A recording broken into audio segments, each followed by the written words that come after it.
I think if you're not getting humiliated from time to time, then you're not taking enough risks, and you're not pushing yourself to be the best version of yourself. If you have no failure in your life, if you have no humiliation, you're not, you're too complacent.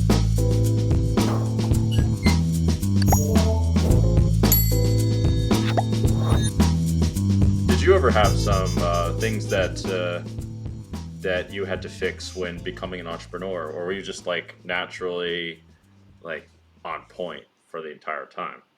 Oh God, it's constant learning, constant growth. Even now,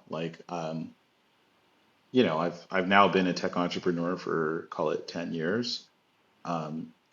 It's like poker, like you you can never just like solve and beat it. Like if you're not learning, if you're not growing, you're falling behind, Right. Yeah. because things change so fast, as particularly in the tech industry. It's a very fine line from going from being the disruptor to the disrupted, right? Keep in mind, like all the big companies at one point or another were the disruptors. You know what I mean? And then they got big and slow and successful, right? So no knock on them for being super successful, but you end up getting to a place where you can no longer move fast or nimble. You can no longer recruit maybe the best of the young minds because they have entrepreneurial spirit. They want to work on something new and exciting. So you have a hard time, right, getting those types of people. You have a hard time innovating, right? Because now you have massively profitable revenue streams that are maybe from older products. You're not just going to shelf those products because they're profitable. And what happens is someone comes along and has a different spin on the idea, and they're faster and more nimble than you, and you're the disruptee now, and they're the disruptor. And it's a fine line. And I think one of the ways that can happen is getting complacent by saying, hey, okay, I'm happy and fat and comfortable. I've made my money. Like innovating is hard. You know what I mean? Like it's hard to go and have a new idea and to challenge it in the marketplace, and to get, sometimes your idea is going to get flatly rejected by the market. Market's going to say, no, I don't care about your idea. And then you have to go and iterate on that idea, and you have to fix it, or sometimes just scrap it all together and come up with a new idea. That's hard. So to answer your question, no, there's no state of being where it's like, yeah, like I'm just unlocked, like I got it all covered. No, like, I think if you're not getting humiliated from time to time, then you're not taking enough risks, and you're not pushing yourself to be the best version of yourself. If you have no failure in your life, if you have no humiliation, you're not you're too complacent. So Some I get humiliated constantly, and that's because I'm always trying to push myself and trying to find out where my limits are. Oh, that's who would have thought some healthy humiliation is good every now and then. Uh, it's I mean, I might have to use that as a nice joke. Uh, well, it can be fun to be humiliated a little bit from a certain perspective, I guess.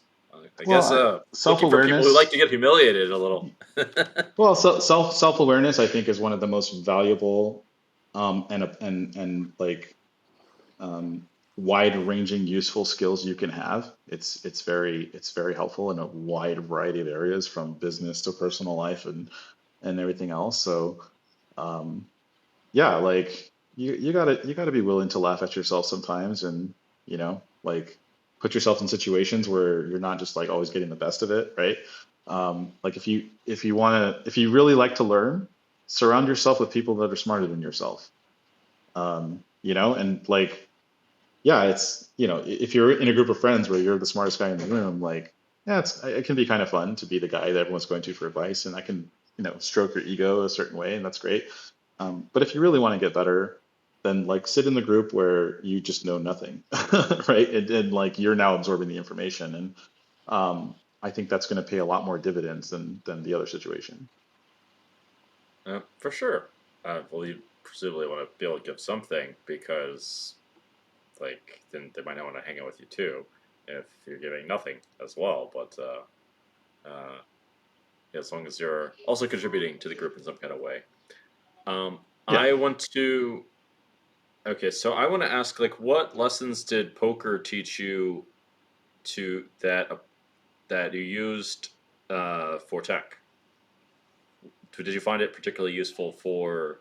Absolutely, absolutely. You know, poker, like being a professional poker player, is an incredibly entrepreneurial experience, right? Like you are completely in control of your own destiny. You have to be able to manage your time, manage your money, you know, take calculated decisions. You know, like playing poker for a living is really, um, it's really understanding the whole concept of like large sample sizes and making consistently good decisions as often as possible, right? That's going to yield a mathematically good outcome and a positive expectation of value, right?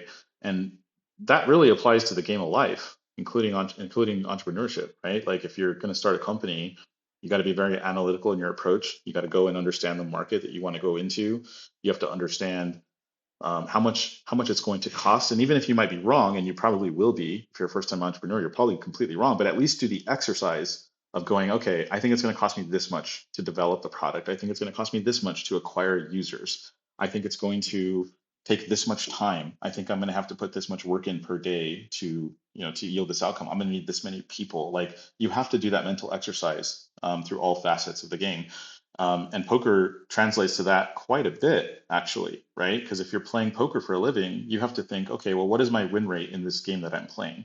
How many hands do I have to play to yield to yield whatever outcome I'm looking for, whether it's a win rate per hour or per month or per year. Like you have to figure all these things out, and then you have to go in and execute. And that all translates really well. And I think being also poker teaches you discipline, you have to put in the work. There's no shortcuts. And that the downside to poker is it's not leveraged, right? Like it is if you're like a back player or whatever, you're playing outside your bankroll. But for me, I was never a stake or a back player. Like I always played with my own money. So um, it's all one to one. Whereas in a business, you can leverage your output, which is really fun, right? Because you can turn your time and your idea, your expertise into 10,000x returns, which it can't really happen in poker. I guess in tournaments to a degree, but it still ends up being per hour game unless you're just running way above expectation, right? So there's a lot of things that translate from poker to entrepreneurship for sure. Yeah, it's poker's not very scalable, but it is a good way, I think, for people to make quite a bit of money to get to the point where they can become entrepreneurs. Actually, to now make it like kind of safe, and now they have a bit of the skill set. Uh, Well, and and it might not be everyone's goal to go into entrepreneurship. I think, like well, yeah, of course, not everybody wants to be a billionaire, like I mean the yeah, idea of it might sound nice or whatever, but like, you can accomplish pretty incredible lifestyles for relatively reasonable sums of money, and you can certainly earn those sums of money playing poker, and if you can get to financial freedom and true happiness and understand the whole concept of like success doesn't necessarily equate dollars, right? Like dollars are a tool. Dollars are a for tool that we sure. use to buy time, right? We buy more time, buy more freedom. And depending on the kind of lifestyle that you want, that's important to you, there's so many paths to take it, and poker for many can be one of those paths. Yeah, yeah. No, I mean 100%. I mean, poker can lead to a lot of different paths, but I just think it's a useful bridge towards all the skills towards entrepreneurship. One of the hopes of the community that I'm launching, well, it approaches things from multiple angles. For one, I want to inject positive culture, which I think will be a massive impact towards creating positivity. And I want to ultimately be able to lead people towards entrepreneurship once I figure it out myself for the real crazy ones that want to do something that really does make a big impact. Um, so, yeah, that's one of the reasons why I built all this so that people can, get some ideas if they're bold enough to pursue these crazy ventures and really make a difference. And yeah, It's to a get at it's it. it's a noble pursuit. I think there's a lot of people out there that have an entrepreneurial drive, but that don't know how to get started, or don't they feel like they're completely just like lost in the abyss of like what do I do and how do I do it? And so it's one of the reasons I'm very interested in startup investing. I personally like to invest in, I don't like to go and participate in like the super competitive rounds where like the same group of Silicon Valley investors are all trying to compete and bid into getting these like crazy rounds. I like to invest in really the underrepresented founders, people like myself who come from like the middle of nowhere and didn't have any networking tech or anything. That's like, hey, I have this idea and I have the drive and I have the work ethic and everything. Like, I just need someone to believe in me, right? I've been there. I've been that person, and it's really, really difficult, really, really difficult. So I like to invest in people like that, that, that have all the traits, but they just need a little bit of direction, right? And they're willing to listen to advice. Oh, Um, that's really nice. That's yeah, literally angel investing, by the way. That's literally the actual job of angel investing. yeah. Well, I'm an angel investor. It's not my full-time job, but yeah, I like to. I'm not an institutional investor.